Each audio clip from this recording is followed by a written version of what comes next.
Well, the Middle East is literally changing by the moment. So we will have our conversation now, and by the time we're done, who knows what has happened. But Iranian officials are seeking help from Russia. They responded with an attack on a U.S. base in Qatar, but apparently that was foiled.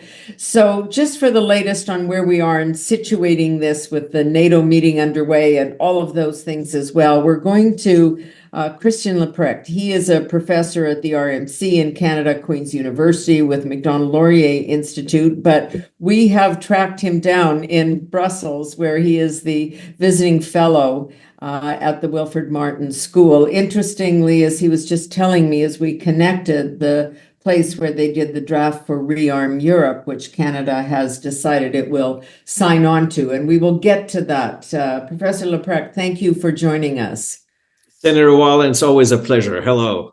It's great to see you. All right, tell us what you make of the latest. A lot of people are wondering whether Iran's capacity has really been degraded. Not much of a response overnight in Israel, and then this attack on a U.S. base, but foiled. Where do you think they're at, and what do you think their thinking is? Are they trying to provoke the Americans at this point? Well, so there's the tactical and the strategic. On the tactical side, Iran clearly felt that it had to respond, and there would have been a vigorous debate among the three core constituencies: the political establishment, the military establishment, and the religious establishment. The military establishment, especially the Republican Guard Corps, are very hardcore. And there's always a risk that if they feel weakness in the regime, that they might stage a coup, and they would be doubling down on especially a nuclear weapon.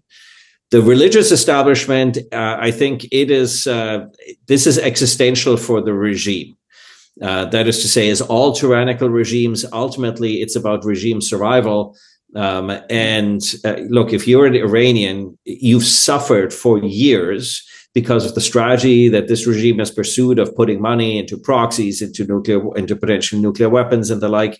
And that's, of course, that house of cards has quickly come tumbling down. So the axis of resistance looks more like the emperor's new clothes, and the emperor turns out doesn't have any clothes.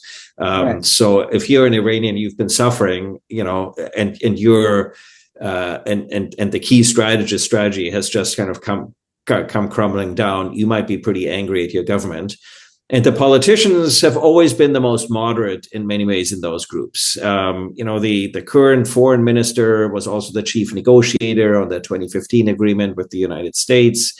So there's lots of experience here on dealing with the international community. Iran is a very sophisticated country, and so we'll see sort of how this calibrates. This looks a lot like 2020 when the Americans took out Major General Salami, the Quds Force commander, where of course Iran retaliated with sort of one major rocket strike on U.S. assets in Iraq. So now they'd be striking U.S. assets in Qatar and Iraq. So we'll see whether they leave it at that. But Iran really, the problem is, as it plays its hand, it has ever fewer cards because it's running low on its stockpile of missiles that it can send towards Israel. It needs to send several dozen at a time in the hopes that 5 to 10% get through. Okay, now Israel is also running short on interceptors. But it means that there's only so many assets that Iran has that it can deploy. And if your hand is already weak, widening your front is not really a great military strategy. So I wonder, in the Middle East, it's all about saving face. So I wonder whether this is about the regime being able to show pictures on Iranian TV that it retaliated, but whether the regime can really be moved to change its behavior and actually sit down and negotiate directly with the Americans, which of course was the message that the UK, France, and Germany sent to the Iranian foreign minister when they saw him just before the US strikes. Get back to the table, sit down and talk. Yeah, and as Clausewitz says, look, war is the extension of politics by other means. And Trump has been very clear that it's about changing Iran's behavior. And I think, look, so many US presidents over the last 20 years have laid out red lines that adversaries have crossed with little or no repercussion. And I think what this American president is saying when he lays out red lines, and he laid out three very clear red lines about uranium enrichment, about missile technology, and about nuclear weapons for Iran, when those red lines are crossed, that and U.S. interests are at stake, which was the whole point of laying out the red lines to begin with, that this is a U.S. president who will take matters into his hands, but he will only do what only the U.S. can do. If you notice, the U.S.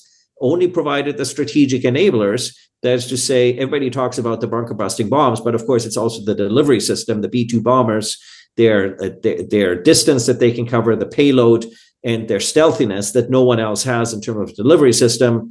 And I think this is a message also to Moscow and to Beijing. Yeah, exactly. That's where I really want to go next, because China's been relatively silent. Russia, I don't know. The cupboard must be getting a little bare there, even though Iran is over asking for help. What do you think this Gang of Four, including, I guess, North Korea, is like? What's the conversation that they're having now? That have they finally figured out Donald Trump means this, or do they think they can wait him out? What do you think they're thinking? Well, so it shows you that these relationships among tyrannical regimes are purely transactional, right? So if you recall, just earlier this year, Russia and Iran signed this strategic partnership agreement to great fanfare. And now that Iran is knocking on Putin's door and going, we need help, Putin is going, well, maybe you just need to look after your own.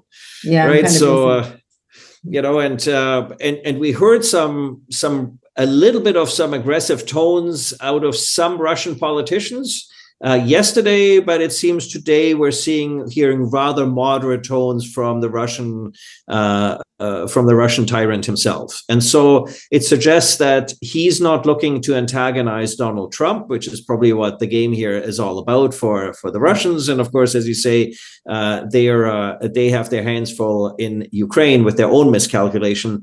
They're not about to bail out another regime. They're just seriously miscalculated. And with China, look, everybody in the Middle East knows that China is just blatantly always out for its own interests. And those interests are economic interests. And interesting enough, that's also, of course, what contains Iran currently, because, of course, China procures so much of its oil from the Gulf, and about half of that from Iran on the shadow fleet at discounted prices because of the sanctions imposed on Iran and on Russia. That Iran probably doesn't have a keen interest on alienating China as sort of a quasi-ally. And of course, that would then stoke probably recession in China. So it's an interesting geostrategic environment and the consequences and what Iran can and can't do. Well, and the can and can't do part, if they tried to block the Straits of Hormuz, then you've got China at your neck and the Americans. So and the Chinese have also been very subdued in their comments and their criticisms of the United States in this particular case. So, and perhaps we can also interpret sort of their subdued tone as them taking note that maybe this president actually does mean business, because of course, military intelligence in Europe shows that Putin is intending to invade one of a NATO member country, likely one of the Baltic states, in the next 2 to 3 years, and that China has designs on Taiwan in the next 2 years. This would all be under a Trump presidency. Trump is fully aware of that, and I think this is part of the reason why he's looking to send a signal to the world community. At this point. Well, you're right about the red lines, because it was Crimea and then Ukraine proper in terms of them going in. Can we just take it back a step, because you're seeing a lot of stuff being written now about President Obama's deal with the Iranians, handing over billions of dollars in exchange for a promise that they wouldn't be bad and they wouldn't build these weapons, but clearly they are. We don't know what stage they're actually at. But then we also saw Trump saying, let's do some kind of a deal here. So was Obama wrong and Trump right, or are they both wrong? Or what do you make of that deal and how we got from Obama to this moment? Yeah, so I think the reason why we're in this pickle that we're kind of seeing is precisely because of that deal. So, of course, 2015, the current Iranian foreign minister is the chief negotiator that gets us the Joint Comprehensive Plan of Action, short known as JCPOA, which then, of course, Trump tears up in 2018. And then we have these 5 rounds of negotiations that in many ways the Iranians initiated because they thought they could get sanctions relief from Trump. They thought they could get a deal. So this is a serious miscalculation by the regime. But the outlines after 5 negotiations of the New Deal looked surprisingly like the deal that Trump tore up. So Trump was going to look really not very good in front of the international community, holding up this big, beautiful deal that he got with Iran that looks suspiciously like the deal that he tore up in 2018. And of course, Israel was never interested in any deal because Israel has always said that there is no good deal that's possible in stopping Iran's nuclear program. That's been especially Netanyahu's position from day one. And so I think Trump and Netanyahu sort of found common cause, which is why we kind of got this dog whistle to Netanyahu that if the Israelis go ahead and bomb, then that could possibly be okay with America because it gave Trump an out and it basically gave Netanyahu top cover. So it was a propitious moment for both. And of course, we had an interesting window here in terms of negotiations. The Israelis had the moment of surprise, clearly, and the Israelis clearly came in with capabilities and a plan that even Iran didn't think the Israelis could had, let alone execute. And so this is what brings us to today. The Israeli intelligence and their ability, I mean, back to the sort of the flip phone, the cell phone action, and now their ability to have infiltrated Iran to the degree they did to actually convene a meeting of powerful people and keep them tied up. It is really something. And are we to believe they're doing that on their own, or are they being backed by American intelligence quietly before this one big action? Yeah, that'll always be tough to say, but it's a very specialized capability that Israel could readily build out on its own, right? So Israel is not trying to build out a global reach in terms of a global surveillance system and infrastructure that the United States is trying to build out. Israel has one specific target, and that is Iran and Iran's ability to build nuclear weapons. Because if you're living in Israel, Israel is the size of New Jersey, and one nuclear weapon hit will take out your entire country of 10 million people. And this is why that's a risk that Netanyahu has said since 1996 that Israel simply cannot take.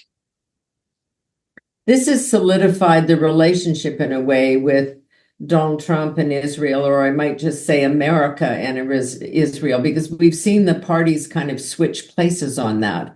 The Democrats not that long ago used to be the supporters of Israel in a more obvious way. That's really been a 180. Yeah, I think there's a couple of things that are driving this and a couple of things that we can take away from this as the international community. That really, for the last 25, 30 years, we've left international security up to the Americans. Canada and European allies have conveniently divested after the Cold War and never brought back their investment. The delta is about $500 billion a year. It's about $20 trillion over the last 35 years in terms of U.S. military investments versus allied investments. And then you add to that the U.S. spends its money much more efficiently than Europe and Canada does. And you get the delta that we have today. And as Canadians, and as U.S. allies, we need to ask ourselves, well, how well has that worked out? Because, of course, as smart Canadians, we want to sit in Canada and we want to say, oh, the Americans shouldn't bomb and we need to stop them and they need to adhere to international law. They're breaking international law. Well, what is it that we are doing to actually invest ourselves in international affairs? What has this country done, especially over the last decade? We've let our instruments of international affairs atrophy, and we've especially let our most important instrument of international affairs, the Canadian Armed Forces, atrophy. Why? Because that meant we didn't have to get involved. We didn't have to make any hard decisions because we could simply say, oh, sorry, we don't have the capabilities. We don't have the capacities. We'll just leave it up to others. And so I would say to Canadians who are a little bit upset about what's happening in the Middle East and about why Canada doesn't even have a voice, at least the Iranian foreign affairs minister is prepared to meet with our European partners. Canada isn't even there when our European partners meet with the Iranians. We need to ask ourselves, why is it that we don't have a voice? And if we think that it needs to be done differently, then it behooves us to invest. But it also behooves us. You've got to write the check to be at the table, right? Skin in the game. But you also need to have the courage to act differently. We cannot buy into the solipsistic narrative that Israel and the United States have laid out for allies, where you're either with us or you're against us. Canada's interests and Europe's and our European allies' interests are very nuanced and are somewhat diverged from those of Israel and the United States.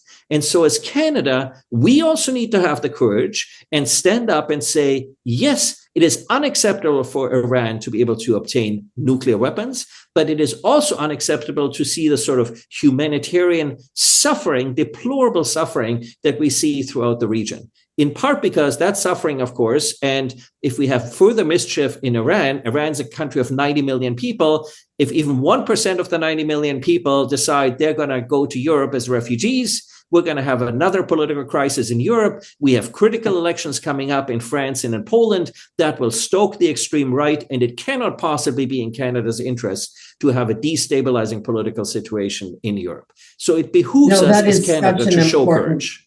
Yeah, we've such an important point because we've seen those mass migrations and how it impacts countries. And you know, so the numbers here are, I don't know how we verify this, but there are presumed to be about 700 IRGC operatives in Canada, people who are coming here for family reasons, or we have connections to let them in. If there's two, it's a problem because you can start sleeper cells. It's the big issue that's going on in the US as well.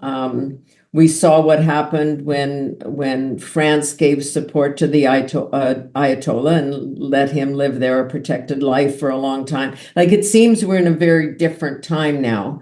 And as you say, the decisions are going to be a lot tougher. And look, if we're not willing to make tough decisions in this country, we only have ourselves to blame when our sovereignty and our weakness is being exploited by a US president in terms of our political and economic sovereignty. Why is it that our allies are not standing with us? Why is it that our allies are not inviting us to sit with them at the table when they're sorting out some of the most important geopolitical issues in the world today, when it comes to Iran, when it comes to Russia, for instance? Because we don't have anything to offer and we're not prepared to commit. And we need to provide for those allies, whether it comes to energy, whether it comes to defense industry, whether it comes to defense investments. So there's a lot that Canada could be doing, but that for political reasons has decided not to do. So if we want to safeguard our sovereignty, it is absolutely about our capacity to assert ourselves on the international scene. And of course, Senator Wallen, let's think back to 1956, the Suez Crisis. What country was the kingmaker in that crisis?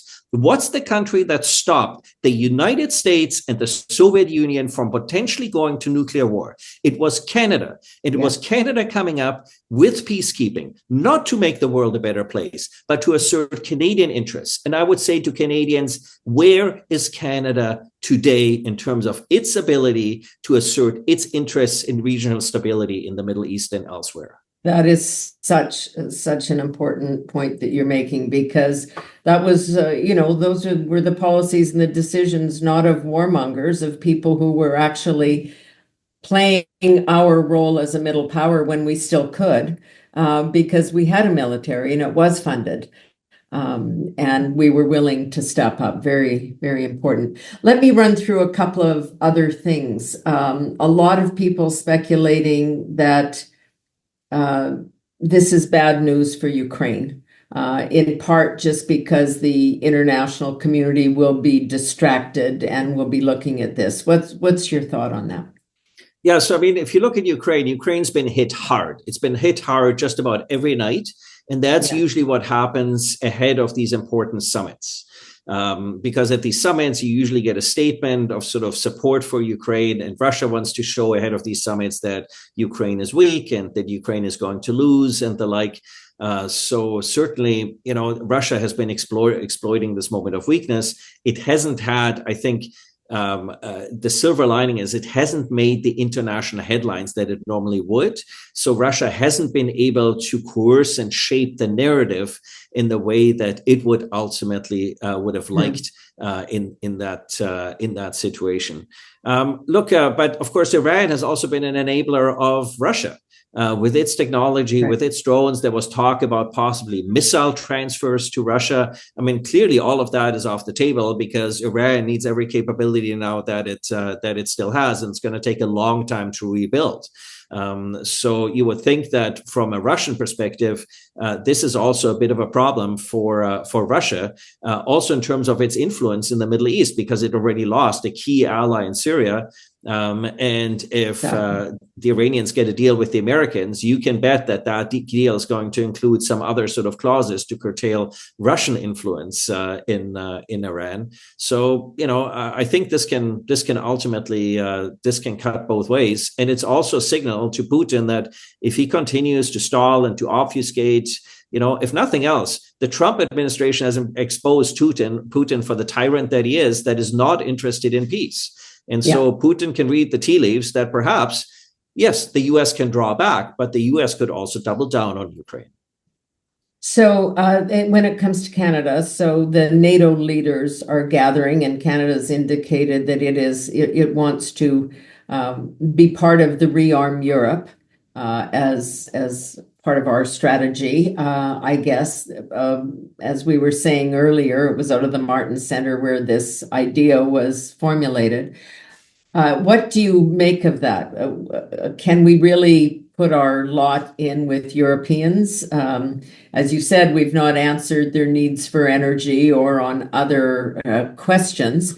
Are we inevitably linked to the U.S. just because of geography and trade?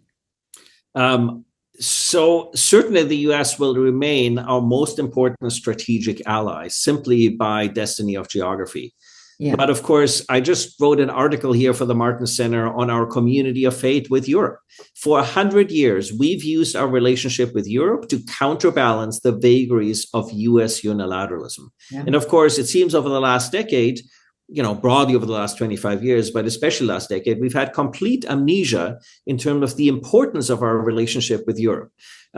So look, when we have the silence of Keir Starmer when he's visiting at the White House and being asked about Trump's threats in terms of to Canada's sovereignty, that should have been a real wake-up call for Canadians. And I think the Prime Minister is realizing that he needs to work much more closely with Europe. But I always like to think of Canada and Europe as sort of like this teenage couple sort of in high school. They sort of like each other, but they can't ever seem to get past talking about the first date. They're too shy to actually figure out what that date's going to look like, and maybe how they might actually want to get together as a couple and make that relationship work. And so I think the Security and Defense Pact that Canada signed today, arguably this is the most important summit that Canada has had with Europe. It lays out a framework for our collaboration. It is, Europe Canadians don't realize Europe ranks about in European capitals and in Brussels, it's about 60 in terms of priorities. Every EU country is more important. Brazil, Saudi Arabia, China, Russia, these are all more important than the relationship with Canada. And so the way Canada gets heard in Europe is when it adds value. And if it doesn't want to add value, the Europeans will just say, well, we'll just have to go somewhere else. If we have to buy our gas and our oil from human rights abusing regimes in the Middle East and in South America, then so be it. But wouldn't we rather as Canadians have them buy it from us and invest our money for the greater good of the political community. And I always remind Canadians that our GDP is about the size of Russia's. Look at what Russia is doing geopolitically. Look at what we are doing. Maybe we need to ask ourselves some hard questions. No, it's mind-boggling that we have not participated at that level. I mean, we had our allies, our European allies, asking for energy, and we said, no, there's no business case. It's not about that. There was, and it doesn't matter. We should be doing it anyway for our own self-interest, if no other reasons. So with that, you'll see a change. I mean, it twigged me because Keir Starmer, of course, at the G7 meeting in Canada also kind of he got his deal with Trump. Whether or not that's really a significant deal is something else. But it wasn't Canada that the president chose to signal was on his top 10 list. I mean, Keir Starmer has been very proactive. He also, of course, got a deal with the European Union, a comprehensive deal with the European Union to Canada's benefit. We already have a free trade agreement. And of course, the European Union is also invited Australia to negotiate both a free trade agreement and a secure and defense pact. So I think this is the European Union that, I always like to say that the European Union is a global power with regional ambitions. And this is sort of the European Union growing up and realizing that it actually needs friends sort of across the oceans. And the obvious friends are the other members of that, Five Eyes community minus the United States, because the U.S. interests are simply structurally pivoting to the Indo-Pacific and elsewhere. And so there's lots of opportunity here, but Canadians should make no mistake. The European Union is a very tough negotiator. And if Canada wants to be a real player with what the European Union is putting on the table in terms of defense, it will need to pony up real money, and it will need to pony up real commitments, or otherwise this is going to be a rather short-lived flirt. So the 2% gets you to the table, but it may have to be closer to 5 by the time the meeting's over. And it will need to look like real commitments, long-term commitments by the Canadian governments across a wide range in terms of showing that this is not just about short-term benefit, that this is about a long-term, multi-decade relationship, transatlantic triangle, Washington, Ottawa, and Brussels. Back to Iran, just before we wrap things up here in our conversation. It's been so interesting to get your insights on this. Do you think at this point the Iranian people are ready? We know the Ayatollah has named a successor just in case he's taken out by the Israelis at this point, but it is going to have to be on the streets, as we've seen in many other places. Or might this one happen differently? So look, Israel has deliberately left the political leadership and the religious leadership intact. And that is, of course, as an effort to make sure that the people who can make legitimate decisions, political decisions, have the ability to do so. Everybody knows how this went in Iraq. Everybody knows how this went in Syria. I don't think anybody wants more instability in the Middle East. And look, a possible precedent is 1986 and the US bombing of Libya, after which Muammar Gaddafi sort of became a somewhat more constructive contributor to the international community and gave up his nuclear weapons program. I have some modest hope that if we can give the Iranians an opportunity to save face, that perhaps there is an opportunity here for them to change their behavior. It'll be interesting to see, but I think we all agree the last thing we need is another civil war. The last thing we need is another military dictatorship. And the last thing we need is more human suffering in the Middle East. At what point can we and will we be able to know that the American attack was effective? The Free Press today is reporting that in the hours before the attack, some 16 cargo trucks were seen go. I think we've all seen the video on the screen, exiting the major nuclear site. Can we know this in the next few days that they have been crippled? Well, it looks by all accounts, by the specialists and the experts in the field, that the Iranian nuclear program is history. That doesn't mean the Iranians couldn't obtain nuclear technology, for instance, transfer from North Korea, from Russia, and the like. But it will take them a very long time to rebuild. And after this hard lesson that they learned, they'll want to think very carefully whether this is worth their while. Certainly, the military will want to double down, but hopefully, sounder minds will prevail, and hopefully, we can find an outcome for Iran that does not involve a civil war, that does not involve a military coup, and that provides a better, more prosperous future, not just for Iran, but a more stable future for the region. Thank you so much, Christian. It's really very insightful. Christian Leuprecht, we've reached him today in Brussels. You can see from the sign there, he's at the Martin Center, one of the places that has actually been writing about and creating the template for Rearm Europe, etc. But you will also know him as a professor of leadership at the Royal Military College and a professor at Queen's. And he has written so many articles and books, we can't name them all, but you can understand why, because of his analysis is so clear and crisp. Really appreciate your time. Great to see you. Thank you.